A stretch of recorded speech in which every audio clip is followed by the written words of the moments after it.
MDH ಚನ masala. ಈಗ ಕಡಲೆ ಇರಲಿ, ಹಲಸಂಡೆ ಬೀಜ, ಕಪ್ಪು ಕಡಲೆ ಅಥವಾ ಬಿಳಿ ಕಡಲೆ, ಎಲ್ಲವೂ ಸ್ವಾದಿಷ್ಟವಾಗುತ್ತೆ. ಸಿದ್ದರಾಮಯ್ಯ ಮತ್ತು ಡಿಕೆ ನಡುವಿನ ಸಿಎಂ ಕುರ್ಚಿ ಫೈಟ್ಗೆ ತಾತ್ಕಾಲಿಕ ವಿರಾಮ ಬಿದ್ದಿದೆ. ಇದೇ ಹೊತ್ತಿನಲ್ಲೇ ಡಿಕೆಶಿ ಪವರ್ಫುಲ್ ದೇವಸ್ಥಾನದಲ್ಲಿ ಹೋಮ, ವಿಶೇಷ ಅಭಿಷೇಕ, ಪೂಜೆಯನ್ನು ಮಾಡಿಸಿದ್ದಾರೆ.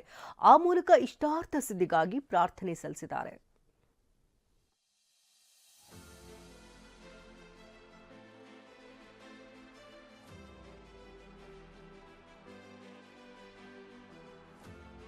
ಪವರ್ ಸಿಗ್ಬೇಕಾದ್ರೆ ಎಲ್ಲಿ ಶ್ರಮ ಇದೆಯೋ ಅಲ್ಲಿ ಫಲ ಇದೆ, ಎಲ್ಲಿ ಮನಸ್ಸಿದೆಯೋ ಅಲ್ಲಿ ಮಾರ್ಗ ಇದೆ, ಎಲ್ಲಿ ಭಕ್ತಿ ಇದೆಯೋ ಅಲ್ಲಿ ಭಗವಂತ ಇದ್ದಾನೆ.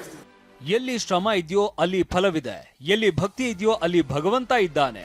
ದೇವರು ವರಾನೂ ಕೊಡಲ್ಲ, ಶಾಪಾನೂ ಕೊಡಲ್ಲ, ಅವಕಾಶ ಮಾತ್ರ ಕೊಡ್ತಾನೆ.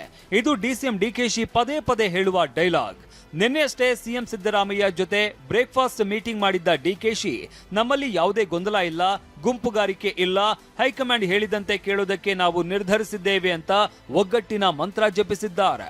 ಇದರಿಂದ ಸಿಎಂ ಕುರ್ಚಿ ಕದನಕ್ಕೆ ತಾತ್ಕಾಲಿಕ ವಿರಾಮ ಬಿದ್ದಿದೆ ಎನ್ನಲಾಗಿತ್ತು.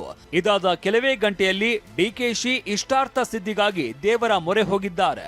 ಹೀಗಾಗಿ ಕುರ್ಚಿ ಯುದ್ಧದ ಕಿಚ್ಚು ಇನ್ನೂ ಆರಿಲ್ಲ ಅನ್ನೋದು ಪಕ್ಕಾ ಆಗಿದೆ. ಮಂಡ್ಯದ ಭೂ ವರಹನಾಥ ಸ್ವಾಮಿಗೆ ಡಿಕೆಶಿ ದಂಪತಿ ಪೂಜೆ. ಇಷ್ಟಾರ್ಥ ಸಿದ್ಧಿಗಾಗಿ ಹೋಮ, ಹವನ, ಶಿವನ ಆಟ ಬಲ್ಲವರಿಯಾರು? ಮಂಡ್ಯ ಜಿಲ್ಲೆಯ ಕೆಆರ್ಪೇಟೆ ತಾಲೂಕಿನ ಕಲ್ಲಹಳ್ಳಿ ಗ್ರಾಮದಲ್ಲಿ ಇರುವ ಐತಿಹಾಸಿಕ ಪ್ರಸಿದ್ಧ ಭೂ ವರಹನಾಥ ಸ್ವಾಮಿ ದೇಗುಲಕ್ಕೆ ನಿನ್ನೆ ಡಿಕೆಶಿ ದಂಪತಿ ಭೇಟಿ ನೀಡಿದ್ರು. ಸರಿಸುಮಾರು 2 ಗಂಟೆಗಳ ಕಾಲ ವಿಶೇಷ ಪೂಜೆ ಸಲ್ಲಿಸಿದ್ರು. 1000 ಲೀಟರ್ ಹಾಲಿನಿಂದ ಅಭಿಷೇಕ ಮಾಡಿಸಿದ್ರು. ಇದೇ ವೇಳೆ ಸುದರ್ಶನ ಹೋಮ ಸೇರಿದಂತೆ ಇತರೆ ಹೋಮ ಹವನಗಳನ್ನ ನೆರವೇರಿಸಿದ್ರು. ಇಲ್ಲಿ ಅಧಿಕಾರ ಸಿದ್ಧಿ, ಭೂಮಿ ಯೋಗ, ಕೋರ್ಟ್ ಸಂಬಂಧವಾದ ವ್ಯಾಜ್ಯಗಳ ನಿವಾರಣೆ, ಮದುವೆ, ಈ ಎಲ್ಲವನ್ನೂ ಭಗವಂತ ಕರುಣಿಸ್ತಾನೆ. ಇಲ್ಲಿ ಮಾನುಷ ಭಾವದಲ್ಲಿ ಭಗವಂತ ಇದ್ದಾನೆ. ಖಂಡಿತ ಡಿಕೆ ಶಿವಕುಮಾರ್ ಅವರಿಗೆ ಉನ್ನತಾಧಿಕಾರ ಪ್ರಾಪ್ತಿಯಾಗಲಿ ಅಂತ ಮತ್ತೊಮ್ಮೆ ಪ್ರಾರ್ಥನೆ ಮಾಡ್ತೀವಿ. ಕೋರಿಕೊಂಡಿದ್ದನ್ನು ನೆರವೇರಿಸುವ ಶಕ್ತಿ ಇರುವ ದೇವಾಲಯ. ಡಿಕೆಶಿ ತಿಹಾರ್ ಜೈಲಿನಲ್ಲಿ ಇದ್ದಾಗಲೂ ಅತ್ತೆ ಮಾವ ಪೂಜೆ ಸಲ್ಲಿಸಿದ್ರು. ಭೂ ವರಹನಾಥ ಸ್ವಾಮಿ ದೇವಾಲಯದಲ್ಲಿ ಸಾಕ್ಷಾತ್ ವಿಷ್ಣುವರಹ ಅವತಾರದಲ್ಲಿ ಭೂದೇವಿಯನ್ನ ಕೂರಿಸಿಕೊಂಡಿರುವ ಬೃಹತ್ ವಿಗ್ರಹ ಇದೆ. ಇಲ್ಲಿ ತಾವು ಅಂದುಕೊಂಡಿದ್ದನ್ನ ಪ್ರಾರ್ಥನೆ ಮೂಲಕ ಸ್ವಾಮಿಗೆ ಸಲ್ಲಿಸಿದ್ರೆ ಇಷ್ಟಾರ್ಥ ಸಿದ್ಧಿಯಾಗುತ್ತೆ ಎಂಬ ನಂಬಿಕೆ ಇದೆ. ಹೀಗಾಗಿ ನಿನ್ನೆ ಡಿಕೆಶಿ ಇಲ್ಲಿಗೆ ಬಂದು ವಿಶೇಷ ಪೂಜೆ ಸಲ್ಲಿಸಿದ್ದಾರೆ. ಇನ್ನು ಹಿಂದೆ ಡಿಕೆಶಿ ತಿಹಾರ್ ಜೈಲಿನಲ್ಲಿ ಇದ್ದಾಗ ಇವರ ಅತ್ತೆ ಮಾವ ಇಲ್ಲಿಗೆ 4 ಬಾರಿ ಬಂದು ಪೂಜೆ ಸಲ್ಲಿಸಿದ್ರಂತೆ. ಅಷ್ಟೇ ಅಲ್ಲ, ಬೇರೆ ಪಕ್ಷದಲ್ಲಿ ಇರುವ ಶಾಸಕರೊಬ್ಬರು ಡಿಕೆಶಿಗೆ ಈ ದೇಗುಲಕ್ಕೆ ಭೇಟಿ ನೀಡುವಂತೆ ಹಲವು ಬಾರಿ ಹೇಳಿದ್ರಂತೆ. ಹೀಗಾಗಿ ತಾವು ಭೇಟಿ ನೀಡಿದ್ದಾಗಿ ಡಿಕೆಶಿ ತಿಳಿಸಿದ್ದಾರೆ. ನನಗೆ ಉನ್ನತ ಹುದ್ದೆ ಸಿಗಲಿ ಅಂತ ಹೋಮ ಮಾಡಿರೋದು ನನಗೆ ಗೊತ್ತಿಲ್ಲ ಅಂತ ಹೇಳಿದ್ದಾರೆ. ನಮ್ಮ ಅತ್ತೆ ಮಾವ ಇಲ್ಲಿಗೆ ಬಂದಿದ್ರಂತೆ, 4 ಬಾರಿ ಬಂದಿದ್ರಂತೆ. ಬಹಳ ಅದ್ಭುತವಾದಂಥ ಒಂದು ಐತಿಹಾಸಿಕವಾದಂಥ ಪವಿತ್ರವಾದಂಥ ಒಂದು ಧಾರ್ಮಿಕ ಕ್ಷೇತ್ರ.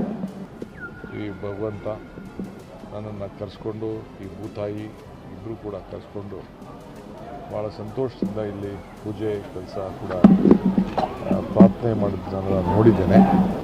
ಸೊ ರಾಜ್ಯಕ್ಕೂ ಕೂಡ ಒಳ್ಳೆಯದಾಗಬೇಕು. ಇಲ್ಲಿಗೆ ಬನ್ನಿ, ಏನು ತರಬೇಕು ಅಂತ ಕೇಳಿದೆ. ಹೂವು ತರಬೇಕಾ, ಕಾಯಿ ತರಬೇಕಾ, ಹಣ್ಣು ತರಬೇಕಾ, ಏನಿಲ್ಲ, ಬಂದು ಸುಮ್ಮನೆ ನೀವು ದರ್ಶನ ಮಾಡ್ಕೊಂಡು ಹೋಗಿ ಅಂತೇಳಿ. ನನಗೆ ಯಾರು ಏನು ಮಾಡಿದ್ರು ಅಂತ ಗೊತ್ತಿಲ್ಲ, ನನಗೆ ಏನು ಪ್ರಾರ್ಥನೆ ಮಾಡಿದ್ದಾರೆ ಅಂತ ನನಗೇನು ಗೊತ್ತಿಲ್ಲ. ಇನ್ನು ಡಿಕೆಶಿಗೆ ಮಾಜಿ ಸಚಿವ ಬಿಜೆಪಿ ಮುಖಂಡ ನಾರಾಯಣಗೌಡ ಕೂಡ ಸಾಥ್ ಕೊಟ್ಟಿದ್ದಾರೆ. ಈ ಬಗ್ಗೆ ಪ್ರತಿಕ್ರಿಯಿಸಿದ ಕೆಸಿ ನಾರಾಯಣಗೌಡ, ಶೀಘ್ರದಲ್ಲೇ ಡಿಕೆ ಶಿವಕುಮಾರ್ ಮುಖ್ಯಮಂತ್ರಿ ಆಗ್ತಾರೆ ಅಂತ ಹೇಳಿದ್ರು. ಮುಖ್ಯಮಂತ್ರಿಗಳಿಗೆ ಉಪಮುಖ್ಯಮಂತ್ರಿಗಳು ಕ್ಲಿಯರ್ ಆಗೋಗಿದೆ. ಅವ್ರಿಗೆ ಸಿಎಂ ಆಗೋದನ್ನ ಯಾರು ತಡಿಲಿಕ್ಕೆ ಸಾಧ್ಯ ಇಲ್ಲ ಅಂತ ನಾನು ಹೇಳಿಕ್ಕೆ ಬಯಸ್ತಾ ಇದ್ದೀನಿ. ಅದೇನೇ ಇರಲಿ, ಪವರ್ ಶೇರಿಂಗ್ ಬಗ್ಗೆ ಮೊದಲೇ ಒಪ್ಪಂದವಾಗಿದೆ. ನವೆಂಬರ್ 20ರ ಬಳಿಕ ಡಿಕೆಶಿ ಸಿಎಂ ಆಗೋದು ಪಕ್ಕಾ ಅಂತ ಬೆಂಬಲಿಗರು ಆಸೆಗಣ್ಣಿನಿಂದ ನೋಡ್ತಾ ಇದ್ರು. ಆದ್ರೆ ಅದ್ಯಾಕೋ ಬಂಡೆಗೆ ಅಡೆತಡೆಗಳು ಎದುರಾಗ್ತಾ ಇದೆ. ಹೀಗಾಗಿ ಇಷ್ಟಾರ್ಥ ಸಿದ್ಧಿಗಾಗಿ ದೇವರ ಮೊರೆ ಹೋಗ್ತಾ ಇದ್ದಾರೆ. ಶಿವನ ಆಟ ಬಲ್ಲವರ್ಯಾರು? ಅಧಿಕಾರದ ಗುಟ್ಟು ಏನಿದ್ಯೋ ಗೊತ್ತಾಗ್ತಾ ಇಲ್ಲ. ದಿಲೀಪ ಚೌಡಹಳ್ಳಿ, TV9 ಮಂಡ್ಯ.